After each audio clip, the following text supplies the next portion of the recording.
Pagi, Kabarnya, Kang. Pagi, Ibu Elizabeth. Pagi semua. apa kabarnya Bapak Ibu semuanya? Luar Luar biasa. biasa. Luar biasa. Dahsyat. Kehadiran Bapak Ibu semua di pagi hari ini, di ruang Zoom ini, menunjukkan Bapak Ibu semua luar biasa. Baik, dalam firman Tuhan, kita mau satukan hati kita dalam doa, mohon bimbingan Roh Kudus. Kita berdoa, Bapa di surga, terima kasih untuk pagi yang cerah ini Tuhan. Kami masih diizinkan oleh Tuhan untuk ada dalam hadirat-Mu, dalam pujian penyembahan, dan sebentar akan mendengarkan sabda-Mu. Hadirlah di tengah-tengah kami ya Bapa, urapi jamah lawat setiap kami. Sehingga pada pagi hari ini, bukan sekedar ibadah rutin MGC Morning Prayer biasa, tetapi pagi hari ini kami boleh berjumpa dengan Tuhan Yesus lewat firman yang akan hamba-Mu sampaikan.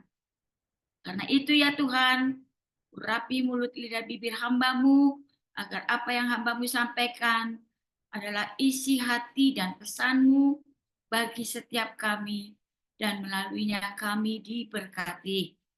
Hamba-Mu yang penuh dengan keterbatasan, urapi dengan urapan yang baru ya Bapa, agar tidak mencuri kemuliaan-Mu.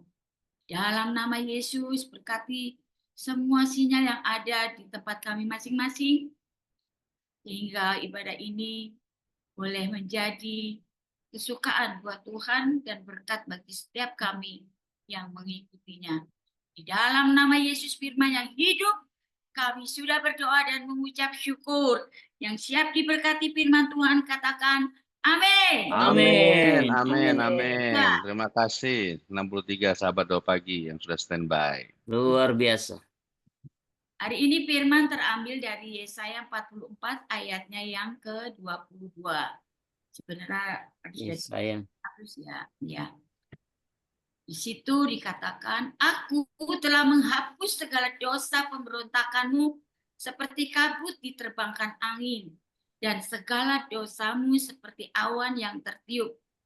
Kembalilah kepadaku, sebab aku telah menebus engkau. Demikian firman Tuhan. Yang berbahagia kita semua, yang membaca, yang mendengar, terlebih lagi yang melakukannya. Dan sebagai pendahuluan, ayat ini merupakan panggilan pada Tuhan untuk kita semua agar kita menerima pengampunan dari dosa yang telah kita perbuat. Slide berikutnya. Tuhan telah menghapuskan dosa-dosa umat-Nya seperti kabut dan awan yang diterbangkan angin. Sehingga kita itu tidak perlu takut lagi. Tuhan memulihkan keadaan umat-Nya dan memulihkan kita semua. Tuhan mengulurkan tangannya pada umat-Nya yang telah berpaling dari perintah-Nya. Tuhan memberikan karunia keselamatan pada umat-Nya. Ayat ini sebenarnya mau memberitahukan kepada kita bahwa Tuhan itu tangannya selalu terbuka untuk siapapun yang mau datang bertobat kepadanya. Dia menunggu kita, Bapak. Dia menantikan kita untuk datang kepadanya, kembali kepadanya, artinya bertobat, menanggalkan manusia lama dan segala kelakuannya, serta mengenakan manusia baru yang berkenan kepadanya. Yang menjadi pertanyaan slide berikutnya, mengapa Tuhan itu ingin kita kembali kepadanya? Yang pertama, kita ini hambanya Bapak Ibu. Kalau kita membaca di ayat yang sebelumnya, di ayat 21, kita ini telah dibentuknya dan tidak akan pernah dilupakannya. Mazmur 139, Raja Daud pernah berkata bahwa Tuhanlah yang membentuk kita, yang menenun kita di kandungan ibu kita. Dialah yang menjadikan buah pinggang kita. Kita dirajut, ditenun dengan cara yang luar biasa. Itu dahsyat kejadian kita. Karena itu Tuhan sekali-sekali tidak akan pernah melupakan kita. Manusia boleh melupakan kita, Bapak Ibu, tetapi Allah tidak pernah melupakan kita. Kalau kita membaca ada sebuah kisah di Kejadian 40 ayatnya yang ke-23 sampai ke-23 saya ambil di situ. Tetapi Yusuf tidaklah diingat oleh kepala juru minuman itu, melainkan dilupakannya. Kisah itu berawal ketika Yusuf dimasukkan ke dalam penjara oleh Potifar karena dianggap sudah mengganggu istrinya. Di sana dia satu sel dengan juru minuman dan juru roti. Keduanya pada hari itu memiliki mimpi yang sama. Bukan mimpi yang sama, maksudnya bersamaan waktu mimpinya. Juru minuman raja berkata bahwa ia waktu itu bermimpi ada 3 carang anggur yang yang dia lihat, kemudian carang itu menumbuhkan tunas dan berbuah-buah lebat.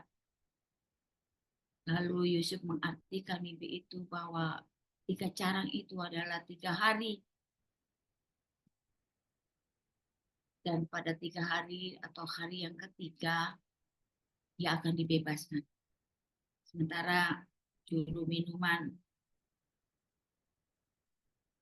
mendengar itu, Yusuf berkata juga, nanti kalau kamu sudah dibebaskan, jangan lupakan aku ya. Tapi yang terjadi di ayat 23 itu, Yusuf tidaklah diingat oleh kepala juru minuman itu, melainkan dilupakannya. Tapi kalau lihat kejadian selanjutnya di mana waktu itu Fir'aun bermimpi tentang 7 ekor lembu yang kurus kering dan 7 lembu yang tambun. Barulah juru minuman ini teringat akan Yusuf. Jadi Bapak Ibu, manusia mungkin kalau menerima taburan kebaikan atau kita menabur kebaikan kepada seseorang, mungkin kita dilupakan kebaikannya itu. Atau bisa juga diingat tapi jarang-jarang. Tetapi Allah sekali-sekali tidak pernah melupakan kita, Bapak Ibu. Dia mengingat kita. Tidak melupakan kita karena dia memandang kita berharga. Lukas 12 ayat 6 ayat 7 berkata, bukankah burung pipit dijual 5 ekor 2 duit? Sungguh pun demikian tidak seekor pun daripadanya yang dilupakan Allah. Bayangkan, burung pipit saja dipelihara tidak dilupakan Allah. Begitupun dengan kita, terlebih lagi dengan kita. Kita tidak akan pernah dilupakan oleh Allah, Bapak Ibu. Andainya saat ini kita punya pergumulan, punya permasalahan, punya persoalan, sepertinya Tuhan melupakan kita. Tetapi firman Tuhan berkata di dalam Yesaya 44 ayat 21, kita itu tidak akan pernah dilupakan. Betapa baiknya Tuhan. Jadi pelajaran yang kita dapat di sini, kalau kita menabur kebaikan kepada orang, lupakan itu. Tetapi kita harus mengingat setiap kebaikan yang telah kita terima. Dari sini Tuhan mengajarkan kepada kita untuk tidak takut terhadap masalah, terhadap pergumulan, karena pada waktunya Tuhan semua akan diselesaikan oleh Tuhan. Kita dituntut untuk tidak takut. 365 hari dalam setahun. Setiap harinya ada kata-kata di dalam Alkitab, jangan takut. Itu artinya apa? Tuhan terus memelihara kita. Tuhan mau kita takut hanya kepada Dia yang tidak hanya dapat membinasakan tubuh, tapi juga dapat membinasakan jiwa. Mengapa Tuhan ingin kita kembali kepadanya? Hal yang kedua adalah boleh di-slide. Dia telah menghapus dosa pemberontakan kita seperti kabut diterbangkan angin, dan segala dosa kita seperti awan yang tertiup. Janji Tuhan juga dapat kita ingat kembali di Yesaya 1 ayat 18. Marilah, baiklah kita berperkara, firman Tuhan. Sekalipun dosamu merah seperti kerdisi, akan menjadi putih seperti salju. Sekalipun berwarna merah seperti kain kesumba, akan menjadi putih seperti bulu domba. Tuhan tahu ketika manusia jatuh di dalam dosa, di dalam Roma 6 ayat 23 bahwa upah dosa itu maut. Tuhan tahu. Karena itu dia rindu anak-anaknya kembali supaya jangan mengalami yang namanya maut. Maut itu kebinasaan kekal. Binasa kekal selama-lamanya di neraka. Jadi kalau kita dapat janji Tuhan bahwa Dia yang menghapus segala dosa pemberontakan kita, maka kita jangan mengeraskan hati, Bapak. Dosa itu harus diakui. Dosa itu harus diselesaikan. Dosa itu harus disudahi, di-stop. Caranya bagaimana? Yoel 2 ayatnya yang ke Yoel 2 ayatnya yang ke berapa ya? 13 berkata, koyakanlah hatimu dan jangan pakaianmu. Berpaliklah kepada Tuhan Allahmu, sebab Ia pengasih dan penyayang, panjang sabar dan berlimpah kasih setia, dan Ia menyesal karena hukumannya. Luar biasa loh Bapak Ibu.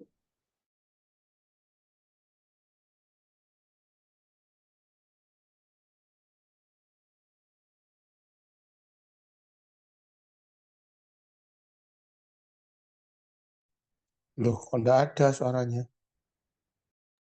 Suaranya hilang, Bu Elizabeth. Iya, Panjang. Bu Elizabeth. Kayaknya jaringannya Bu Elizabeth terganggu ini.